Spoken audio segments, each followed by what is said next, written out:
Hi, and welcome to the DecisionWise Engaging People podcast. My name's Charles Rogel. I'm a consultant here at DecisionWise. Today, we are joined by Spencer Taylor. Hi, Charles. Spencer is one of our consultants here at DecisionWise as well, and today we're going to be talking about the topic of growth. Now, we measure topics around growth on employee engagement surveys quite frequently with our clients. We have several benchmarked questions that we use to try to really understand how this is functioning in organizations. So I'll share with you a little bit of what we ask, kind of what we see happening in organizations from our benchmarks, and then we'll have kind of Spencer tee up or describe kind of what we're talking about in terms of the topic of growth. So here are 4 questions that we typically ask. One is at the job level. So I feel challenged and stretched in my job in a way that results in personal growth. And so here we're trying to understand, do people experience growth just in the work that they're doing? 69% of those that we ask agree with that statement in all organizations globally. We also measure it in terms of the manager's experience. So my manager or supervisor supports my efforts to develop and grow. And 76% of employees agree with that statement. So the manager has some involvement there. And then finally, at the organization level, there's another question. I'm satisfied with the opportunities for my own professional growth in this organization. And this one scores the lowest according to our benchmarks. It's at 61% favorable. So generally, we're finding at the job level, people experience growth, 69%. Manager usually is pretty supportive of people's efforts to develop and grow. But then when they're looking around the organization for opportunities to grow, only 61% favorable compared to like 76% favorable for the manager. So it dips a little bit. So anyway, we're going to talk about this topic of growth, how to, as a manager, be more involved and promote growth within your team, and also what it means for you personally. So, Spencer, you want to start off and kind of talk about what we're talking about? Absolutely. Definition? You bet. I love that we're starting with data. Yeah. I think it's so valuable, and I'm sure we'll find places to kind of circle back and talk about some of these questions that we ask in the overall engagement survey. When we think about growth, the first few things that came to my mind as I just tried to step outside this whole event or experience, first thought was economic growth. Right now we're in such interesting times, the whole post-pandemic or during pandemic world we live in now. So economic growth, the increase in the inflation-adjusted market value of the goods and services produced by an economy over time. Pretty wordy, kind of sounds like a research paper or something. But anyway, it's progress. I think that's the root of an increase, going from somewhere to a better place is growth. Professional growth, gaining new skills and work experience that can help you reach a goal in your career. You mentioned that, I think it was the last one, as you did your little introduction, that I am satisfied with the opportunities for my own professional growth in this organization. Yeah. That's the lowest. I just talked with a client this week, in fact, about that item, and it was one of the key themes that we discussed by way of action planning and kind of where do we go from here, because their people don't perceive as much of that as they would like. So anyway, we're kind of feeling that. And then I think we have, so professional growth certainly fits in to what we're discussing today. Not so much economic growth, but it's a good frame of reference. Sure. And then finally, personal growth. It was interesting because economic growth and professional growth, as I was just kind of Googling and looking for an appropriate definition, pretty easy to find those. But when it came to personal growth, it's this kind of vast world there's no one standard definition of personal growth. Yeah. A little bit of what I found was, as I read several other people's version, I came up with my own, which was the process of becoming better over time based on an awareness of a gap between one's potential compared against one's current state of being. Again, maybe that was too academic or scholarly. I wasn't trying to be that way, but I do think it's interesting to think about the individual definition. The reason personal growth contains so much variation is because each of us define that differently. Sure. I think that occurred to me as I was looking through this. But a lot of organizations, I think, they want to have a one-size-fits-all answer to growth, saying here's our career path, and here's different levels and things. But that's often not the best place to begin. Often the best place to begin is defining growth for each individual. Sure. So leaders working with their people and really clarifying, what does growth mean for you? I've had some reflections in preparing for this, and I'll share a couple experiences. But hopefully by the end of this, those listening, especially anyone in a leadership role, has a little further clarity on kind of where to go from here and how do we foster growth and nurture our people. Yeah, and I think one distinction we'll make as well is the difference between growing and gaining skills and experience as opposed to advancement, getting promoted, things like that. So we'll kind of delineate that a little bit later. Completely agree with that. One final thought on defining growth. In our various marketing material and some of our client presentation material, we often use a graphic that shows the the palm of someone's hand with a little pile of dirt and then a little sprout coming up. Sure. And I personally really like that as a representation. Just that the leader or the manager is kind of the hand. The soil is the environment in which the person and the manager live, so to speak. And then the plant itself that's growing is the individual. So anyway, I think we'll try to combine all those elements throughout our conversation. So one of the other principles, growth fits into our overall MAGIC framework. It's the G in the MAGIC framework. And so I think very often as we talk about one, there's going to be some overlap. And let me provide some more context. So MAGIC meaning the drivers for engagement. So we find growth really drives engagement for individuals and organizations. Perfect. Thank you. So I think there often tends to be overlap between those MAGIC elements. Yeah. So we're not just talking about one in a silo, so to speak. The first example I thought of, I think, is a decent illustration of the intersect between growth and autonomy. I was hired by a private lender some years ago to start a new training department. They were a decent-sized organization already, but they never had a training department, and so I was commissioned to do that. So I got to hire the team and create all the processes and decide how leaders across the organization could request training support for their people, and it was a lot of fun. I really enjoyed it. I helped with some budget proposals and working with executive leaders. I wasn't in a senior leadership role. It was kind of a junior leader role at the time for me, getting buy-in from senior leadership as to the vision for the training department and some of that. And it was, again, just a stimulating experience personally, professionally. I think one of the tricky things about growth as we talk about it is that if you have a period of extreme growth, you could say, where there's just an abundance of opportunity, I think you have to be aware of any plateau if you take your foot off the gas, so to speak. Sure. And there's not as much opportunity for growth. Those who experienced an abundance of growth may end up leaving the organization after it tapers off because they really enjoyed growing and they felt that sense of fulfillment and accomplishment and all that. And if whatever it is that has led to that growth tapers off, I think that's a point of risk for organizations. And so there's a chance to try to continue to foster that. Yeah, and that's tough, especially if the economy dips. If finances aren't in line, one of the first things that happens is people cut back on training and development in the organization. It's a very good point. Yep, and I think there's a negative ripple effect very often as organizations choose to do that. We don't realize how much value is added to an organization culture and just to the experience of employees when they do have that ongoing opportunity to grow. Einstein is credited with saying something like, once you've stopped learning, you've started dying. There's lots of different variations and people who have said something similar. But I like the principle behind that because really we were born to learn and grow and become better versions of ourselves over time.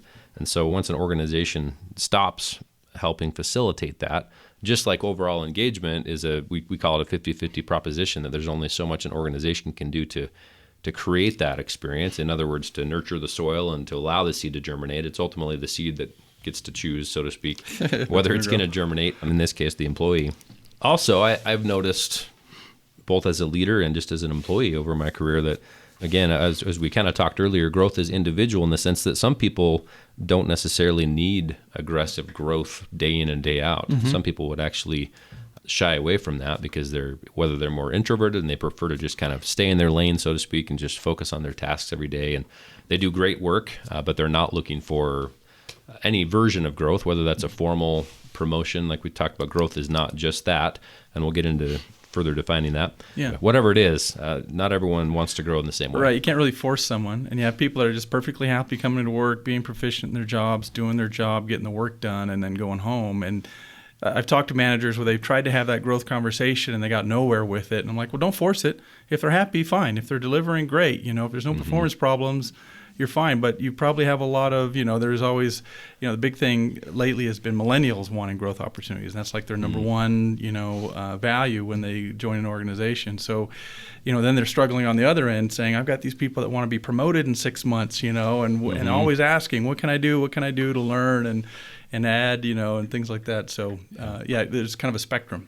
Absolutely. Yeah, your earlier point just about managers, I guess we have a tendency just as business culture to put people who are more growth-oriented into leadership roles. And so if you have someone who has that mindset and they're growth-oriented, sometimes it's almost a paradigm shift for them to think that some of their people don't want to grow. Right. And again, I think your and point, we might devalue them when they're actually real valuable employees. And it's not necessarily a bad thing. Yeah. If someone doesn't want to grow, if they're already in a really good place and they're contributing and they're active and Real all happy, that, let's let them do their thing, I guess is the point. So certainly there should be the invitation for growth, but that's where that individual definition, I think, comes into play. That's a good point. So another experience, and this is a good example of a non-pay related growth experience that I had. Early in my career, I served in the military, and I was a specialist is the rank. It's fairly lower level. It's a lower enlisted non-leadership role.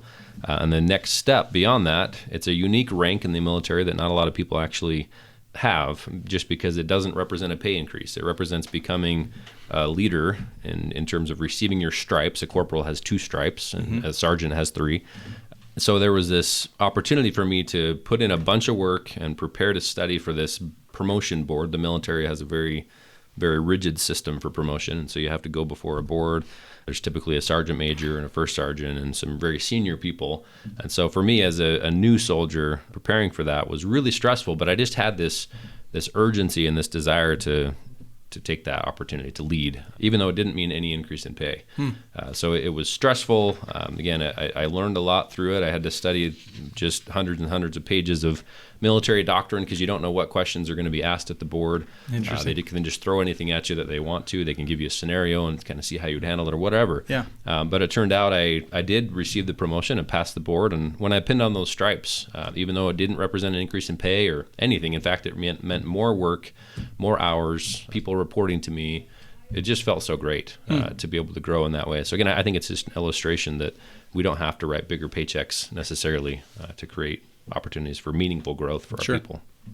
We've talked quite a bit about leaders so far and their role in helping foster meaningful growth. I think that those who are leading teams should take some time, again, after this podcast, or they start to think about this, take some time and realize their team culture either includes growth as part of its identity, so to speak, or it doesn't.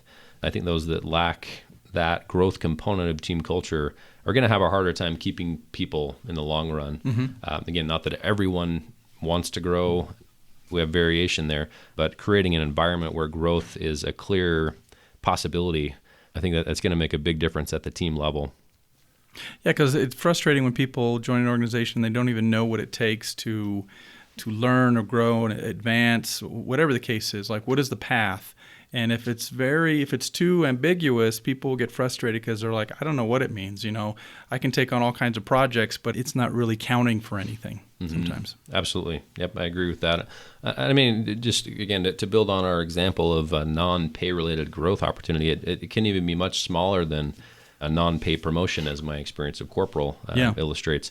It can even be something like the organization paying for an Audible subscription and giving people a chance to learn, inviting them if they would like to share the lessons they're learning with their leader or their peers or whatever. But that can be growth. Sure. It doesn't have to be this formal thing. So I think that's important. So interestingly, as I reflected on this positive experience with the military, after I left active duty, I went and worked as a government contractor.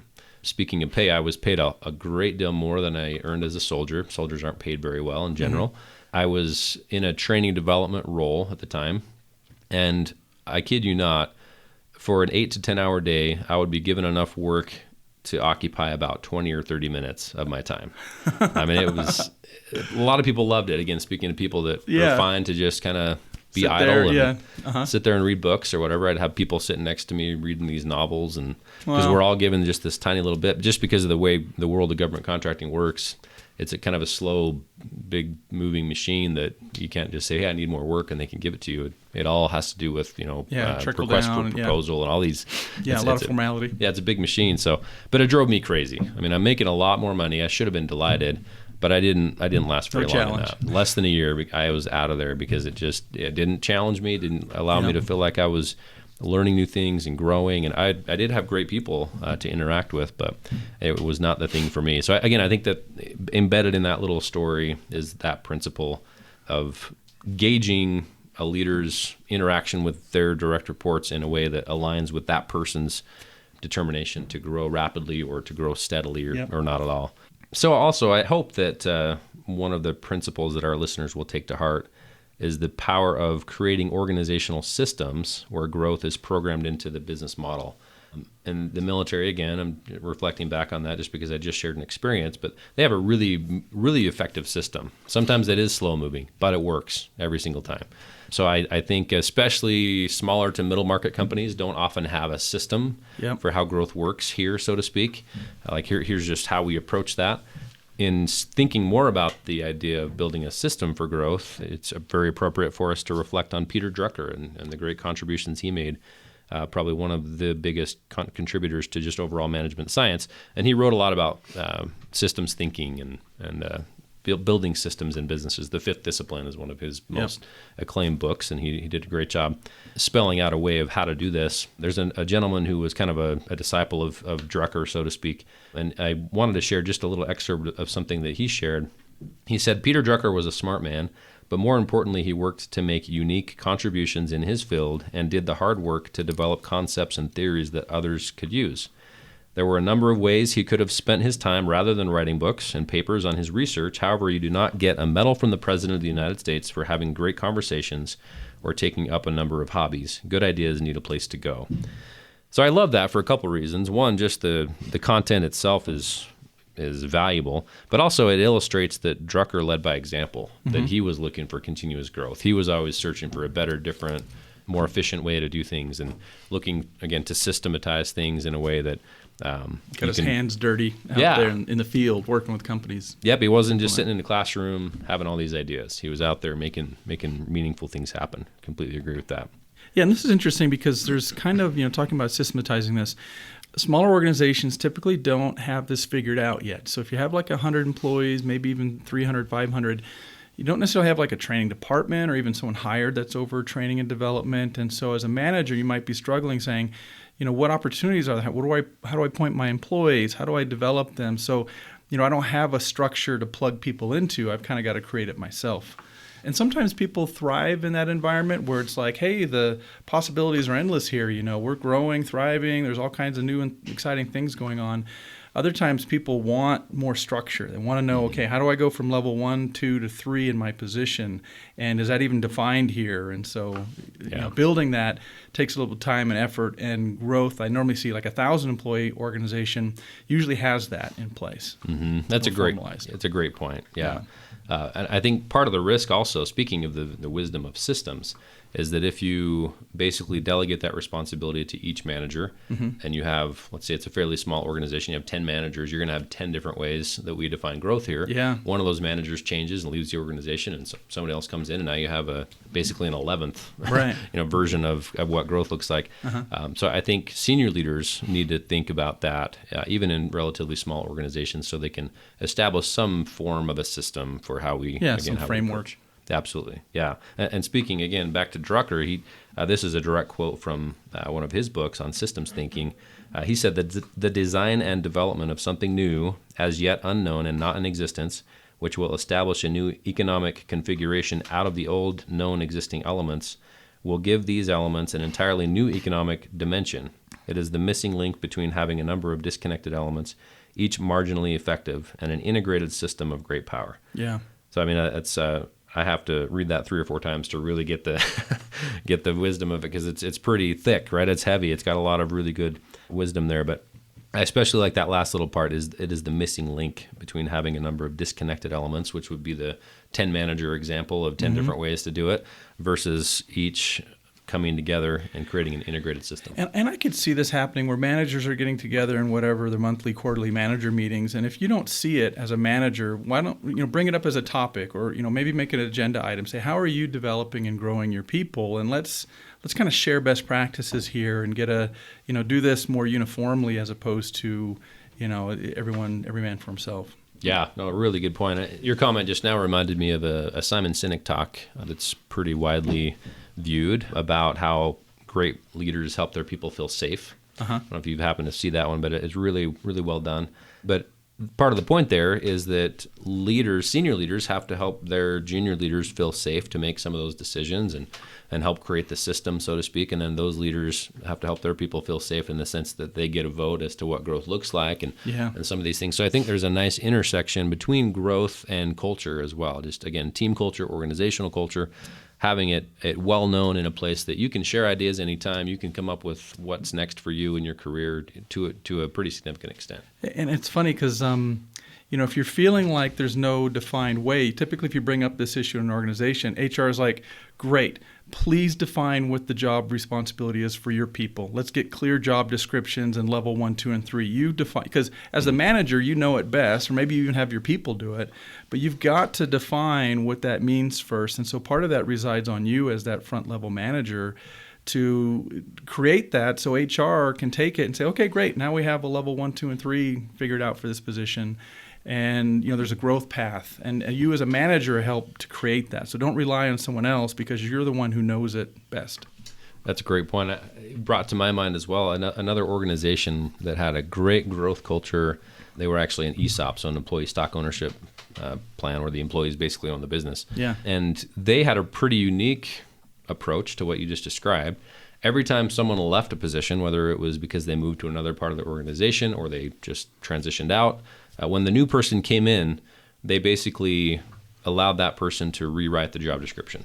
So they, in collaboration with those who had been there, and but it wasn't just okay. Here's your, they laid down the job description, and here's what you're doing. It was okay. Here are your skills. Here are your experiences. Here's kind of your vision of where you'd like to take this. Of course, you can only do that in certain positions. You can't do that as an assembly line worker. There's some boundaries there. Yeah, absolutely. But I love that idea, especially when it comes to someone leading. Yeah, because it leads to greater ownership, autonomy, all those good things. Yeah, absolutely. Yeah. So, and it was magical for them. It really had this great effect of multiplying the positive culture and allowing people. Yeah. So you as a manager don't necessarily need to do it, but make sure your knowledgeable employees do it. Well, and you have to have a pretty forward-thinking HR person, whether it's a director, VP, or whatever, someone who can see that we don't have to necessarily have static job descriptions for every position here forevermore. Yep. It's okay for us to adapt to the individual and to make it so people can play to their strengths. That's a good point. Yeah. Anyway, so I think there's a healthy balance there at some point.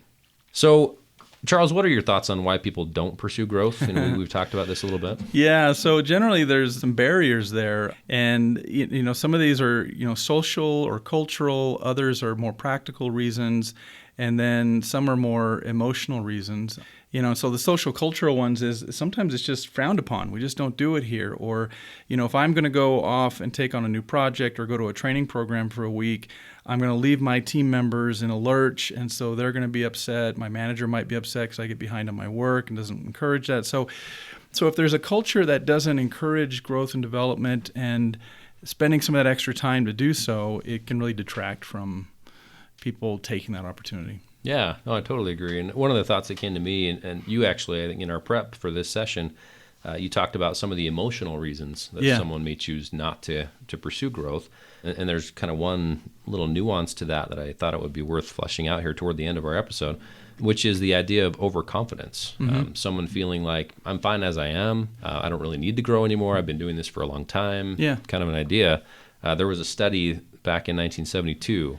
And this comes from a book I've been reading called Primed to Perform. The study talks about how it lays out a case basically and says in 1972, of course, there's no cell phone or anything like that.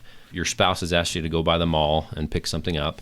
You get to the mall, but you completely forgot what your spouse asked you to get, which happens to me every third day, right? Right. So you go to a payphone and call your spouse, and he or she reminds you of what you're supposed to get, and you leave the phone booth, and right as you're leaving the phone booth, this person walking by drops this huge stack of papers.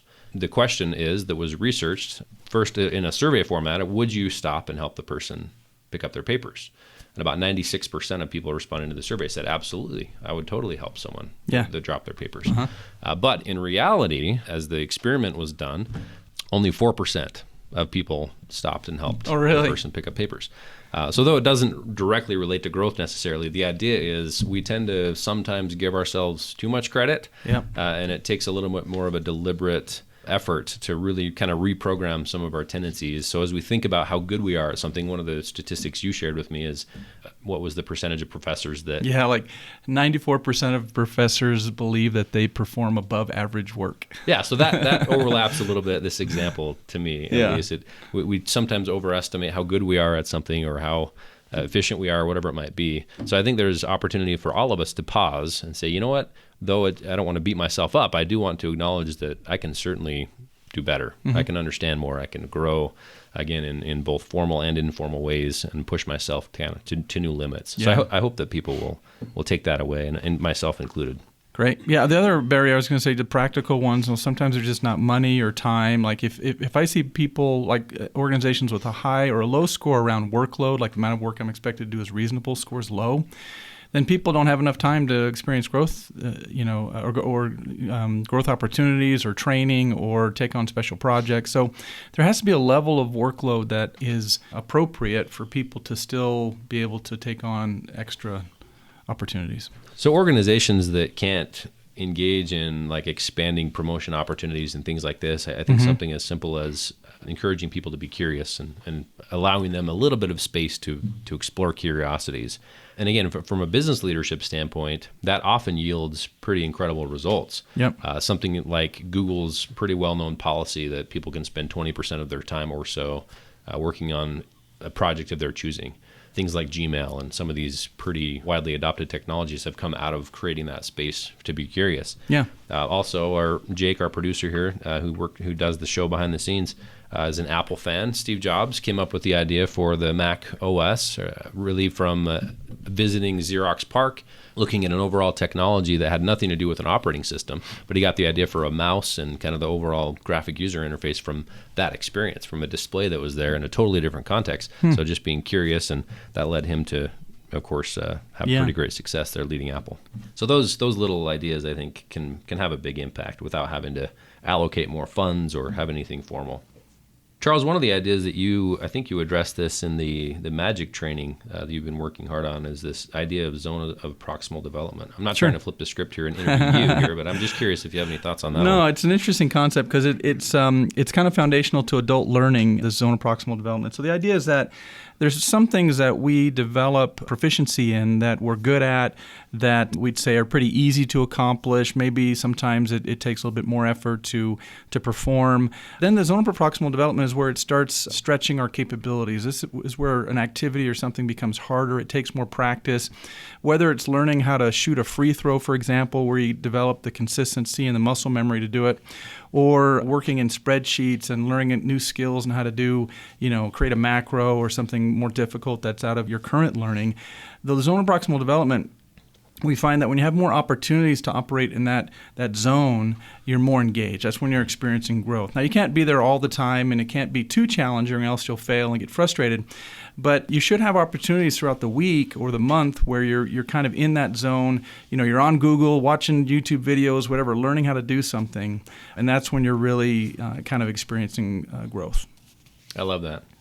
That's really great. It also brings to my mind, again, just in our conversations preparing for this subject, sometimes leaders feel like they don't want to help their people grow too much because they'll grow right out of the organization or out of the team, right?